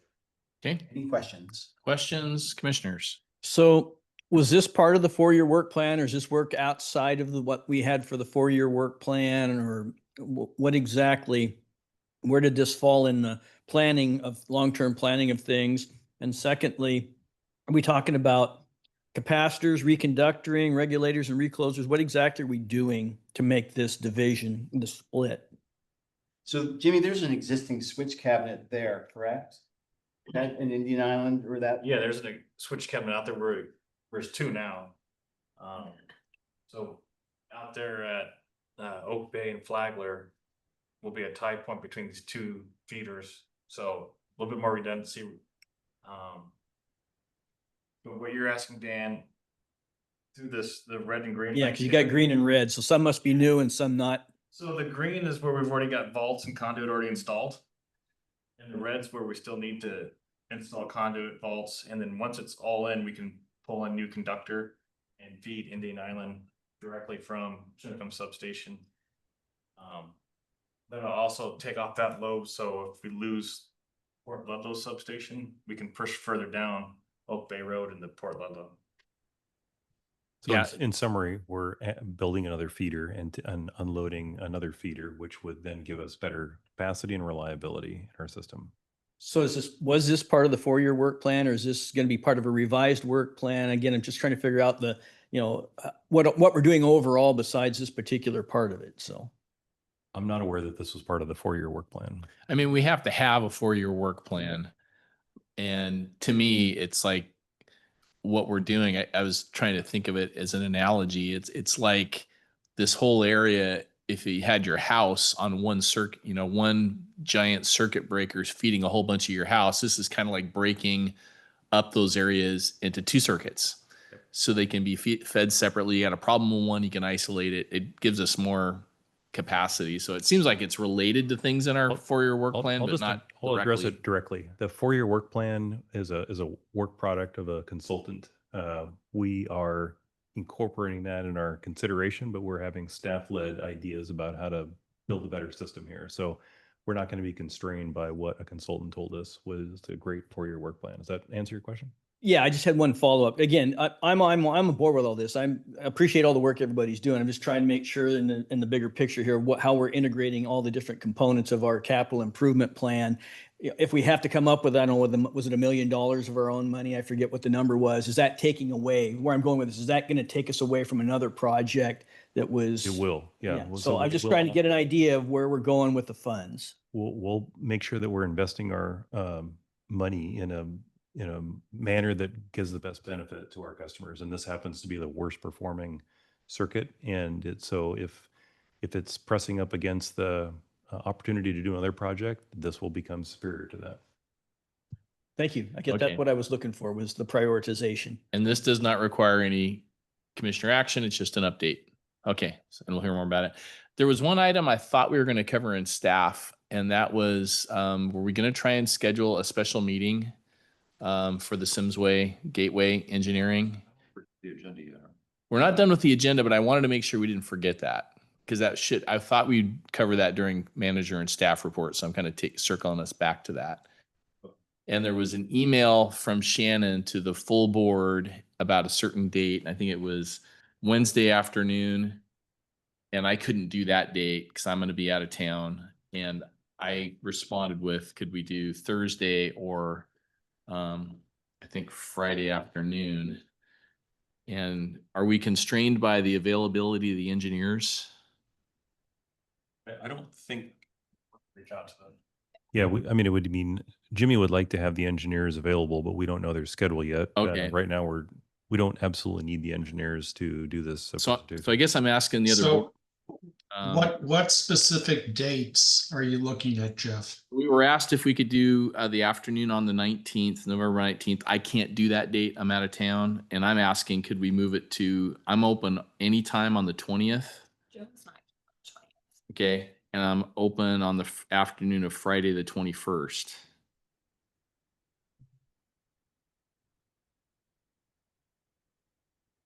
I don't have any conflict. At least not yet that I'm aware of. Are you available the afternoon of the 21st, Ken? I can be available from 1 to 3. Okay. So that's your commissioner response to that query. If that can work, let us know. And you don't have to answer the question now, but that's the commissioner response to that email. So right now, the 21st would be in place of then what was the 19th earlier? Yes, I guess just keep it open on our calendars and we'll see if that works. I have another conflict. The morning on the 19th. I could do it.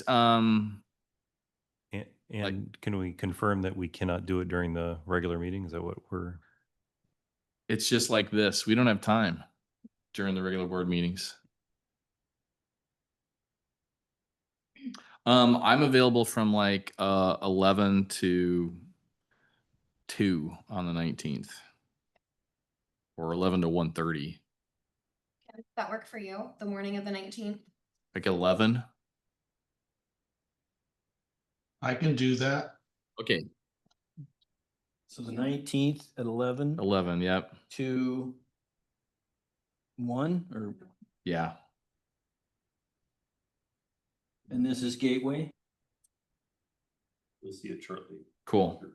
All right. Thank you, everybody, for taking a moment to figure that out. I figured it'd be more efficient than back and forth emails. So are we confirming a specific date now? Yes. Or, okay. Unless told otherwise. And that is the 19th from 11 to 1. At 11, unless we are told otherwise. Okay, very good. Question?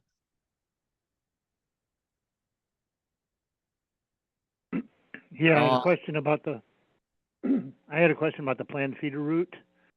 Will this make the feeder from Port Ludlow to the master plan resort unnecessary? And will this also affect the plans for an underwater cable from Glen Cove to Indian Island? Thank you. Understand that. I don't think, I think the answer is no to both questions.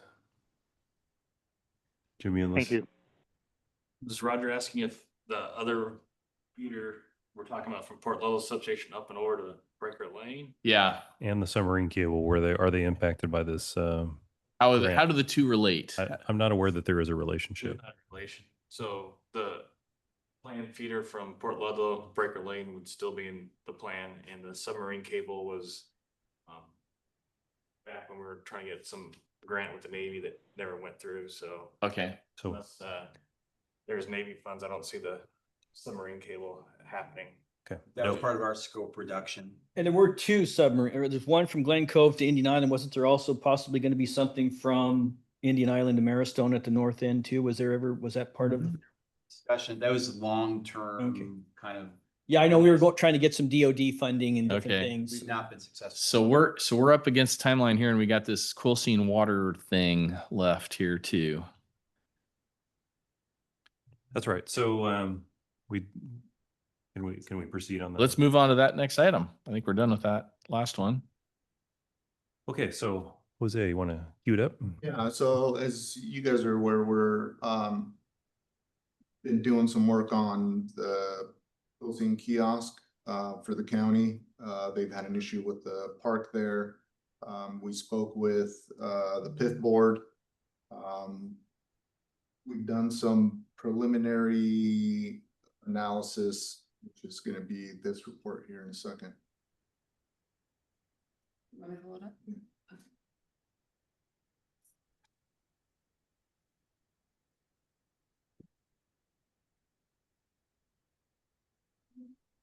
Are we in contact with County Public Works or the county administrator? What's our communications? Do we have anything going on with them related to this or? We're here before the commissioners because there's a necessity given, if this is a PUD kiosk, a rate must be set. And so before we can bring forth a proposal to the parties that are interested in sponsoring this project, we felt it was important to hear feedback from the commissioners about what the possible rate scenarios might look like. So what have you come up with? Let's see. Some charts and yeah, I guess I just numbers. quickly walk through this. This graph is showing two things. It's on the left axis is the cost per gallon for water, and on the right is an estimated monthly cost for a typical residential user. Okay. So it's basically taking the cost times 75 gallons or so a day. This is 4,500 gallons a month. That's what the average utilization is for our residential customers. Okay. So a typical PUD customer would be looking at about a $60 a month bill for 4,500 gallons. The vending machine would cost $235 per month, assuming that the utilization of that vending machine was exactly the same as it is today at the free spigot. I think, and just if you're wondering what that really high graph is, that's an approximation for what it would cost to fill up at a local grocery store. I just found out, for example, the co-op is a little bit cheaper than this. I think around 35 cents or something a gallon. So somewhere between 35 cents a gallon and 50 cents a gallon is what it would take to fill up at a grocery store. The more likely scenario is over on the right, where we have the a concept called demand destruction. So when you charge for a product that is currently free, the utilization of it is likely to be significantly lower. I think this is an optimistic demand destruction. So this would be the rate if we had 50% of the water utilization as is currently available for free being offered through this vending product. So you can see that there's a pretty dramatic cost impact for customers. And I believe staff, and Mike, speak up at any time, is staff across the board seems concerned that this is an economic project, that we'd be able to provide a service for the amount of water that is being demanded at a cost that's affordable to the customers in that community. Yeah, the concern I have, and I reached out to county staff to find out a little bit more about what the situation is down there, that there is a county park. There's no staffing at the county park. There's no host. There's nobody there. And that it sounds like what's happening is they have one spigot that's being used by local people in Quilcene, and it sounds like some commercial vendors rolling up and filling up trucks. And that what I heard was the bill per year is like $2,000 to $3,000 for the county to the PUD. Is that right? That's what they're paying us for water that's being used for free by the people using it. Is that number about right? Just under 2,000. Yeah, I think it's about 1,800. 1,800 a year. Okay, so it's costing the county currently 1,800 a year plus when this thing gets broken, and it sounds like it was an old pipe that they're doing some work on now. and the valve is being broken at times by the amount of use that it's not intended for a high use thing. That's right. So my concern is, okay, that's the problem the county has. And our solution is to install a vending machine that they're going to have to pay for the water for. And it made me think of what's happening in downtown Port Townsend right now with parking at the Quimper Mercantile property. They used to be free. And then the new landlord from out of state decides they're going to charge people parking there. And it's created this uproar. And I don't know if this solution, I don't know how it's going to be accepted by people down in Quilcene. Are they going to, when faced with you have to pay for water, are they going to go somewhere else and find the next free water spigot behind a school or a fire department or some other valve in the park? Could they be pissed off, frankly, that we're charging for it and vandalize our machine that has nobody watching it? And do we have a business case for even doing this? So I have concerns on multiple levels and that we'd be responsible for this thing. So I'm kind of wondering, has any outreach been done in the community down there of, hey, folks, this is our idea. Here's what it would charge. Would you guys use this very expensive piece of equipment? Would it help solve a problem? I just don't know. Ken, you got your hand up. Why don't you go? Yeah. So the assumption is that households in Quilcene are going to be using the spigot or vending machine at the same level that they're consuming water. And what we're talking about really is potable water. So that if you're talking about the average family using 50 gallons or even 75 gallons of potable water that they carry from the faucet back to their home, then the cost to make this pay for itself, the cost of a gallon of water is going to be much, much higher than is represented in this particular graph. And Joe, correct me if my assumptions are off. So if your assumption is that utilization will be significantly lower, then yes, the recovery costs will have to be higher to cover the replacement of the machine eventually over a 10-year. And I think we're all being pretty optimistic on staff side that this vending machine will survive 10 years. But that's the term that we'd appreciated it over. So again, a little more background, what the PIF board heard from the county was this will be the county's equipment at the end of the day, correct? It will be ours. Well, the art of the possible is wide open right now. So what was presented by Jose to the PIF board, I believe, was what the county really wanted, was to not have any role in this and have the PUD solve the problem for him.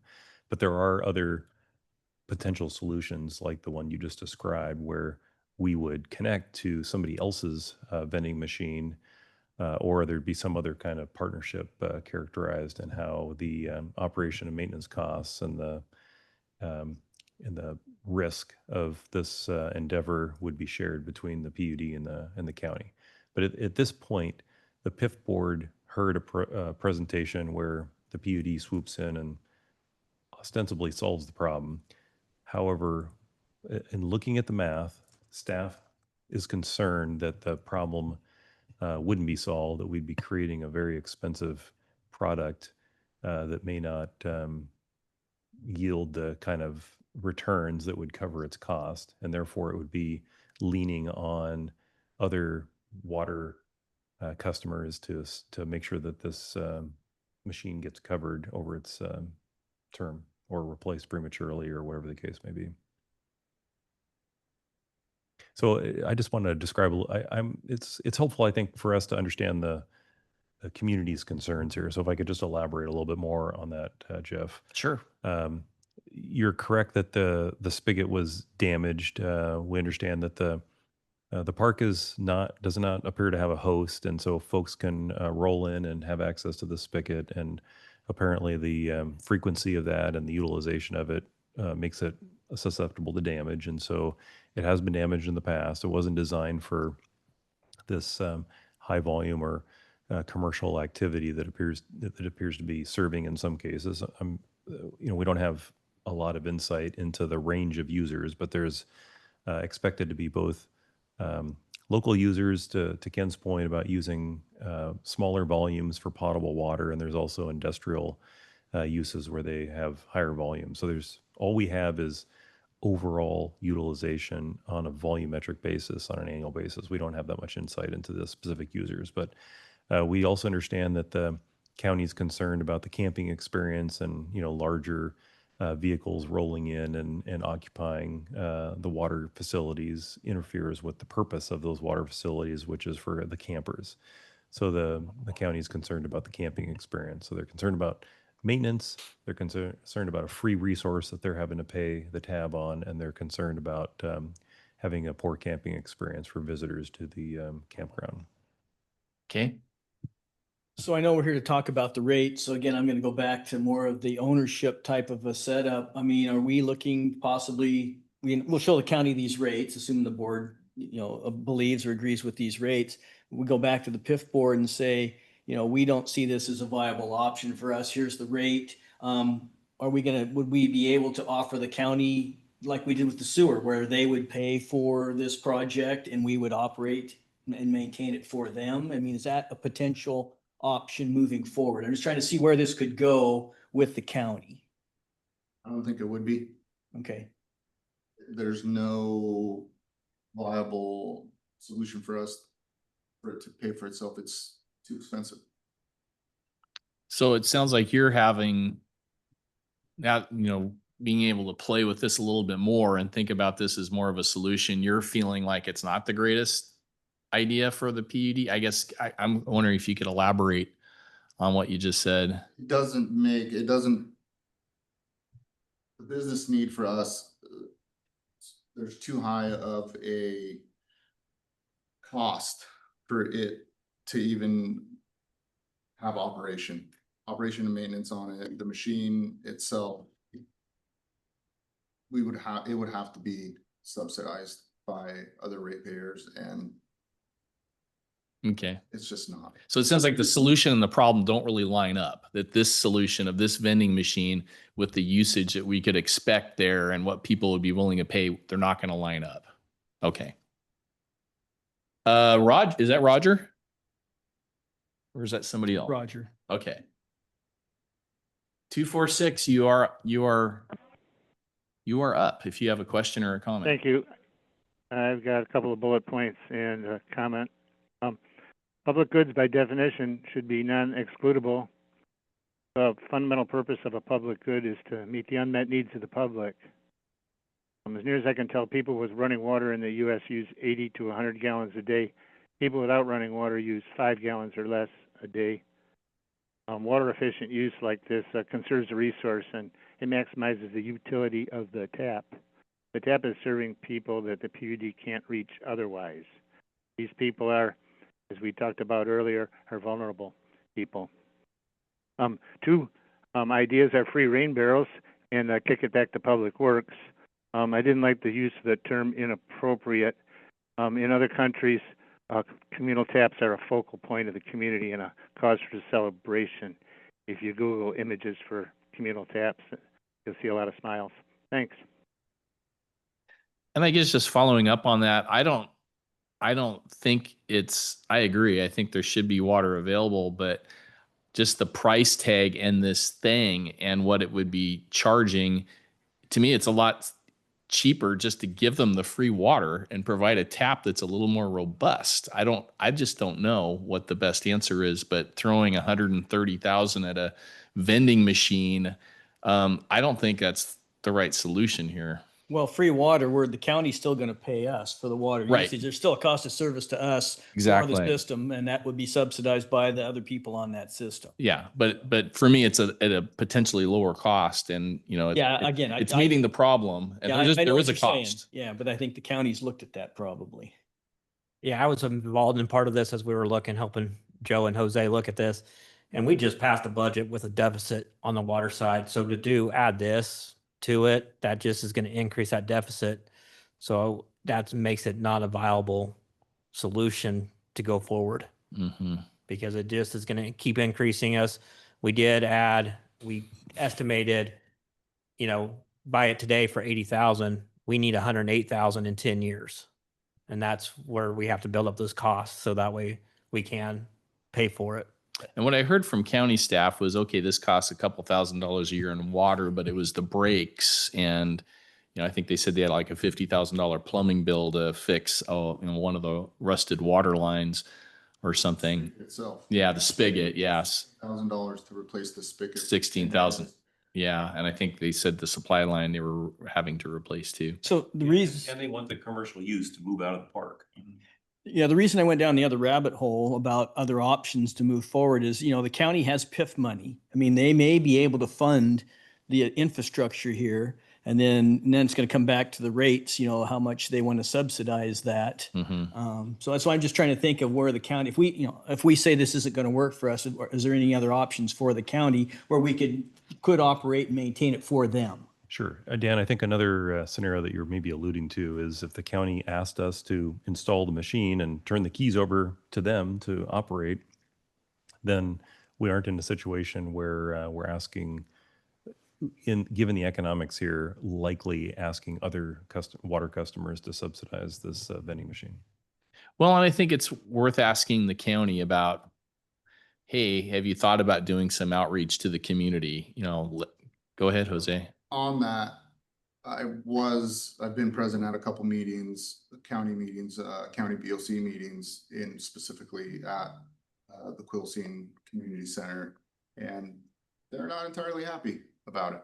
About having to pay for water. Having a vending machine there, yeah. About paying for water, period. Paying for water, yeah. So I don't know. I think a little more discussion. I think us putting the pause on saying, oh yeah, we'll take this thing and be responsible for it. And I think it's worth a little more discussion because there's a problem. You have people who don't have reliable water. This is the water source they're using it. They're breaking it because it's not meant to handle it.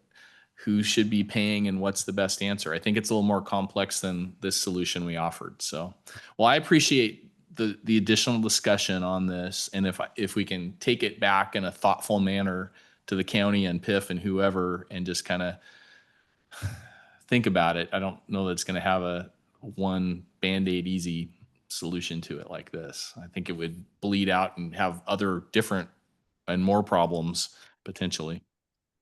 All right. Well, we've reached the end of our agenda. Did staff get enough of a response on that one to be able to proceed? Okay. Did commissioners have any other business? Seeing none. I don't. It is 6:02. We've reached the end of our agenda, and thank you everybody, and have a lovely evening. We are adjourned. Good night, all.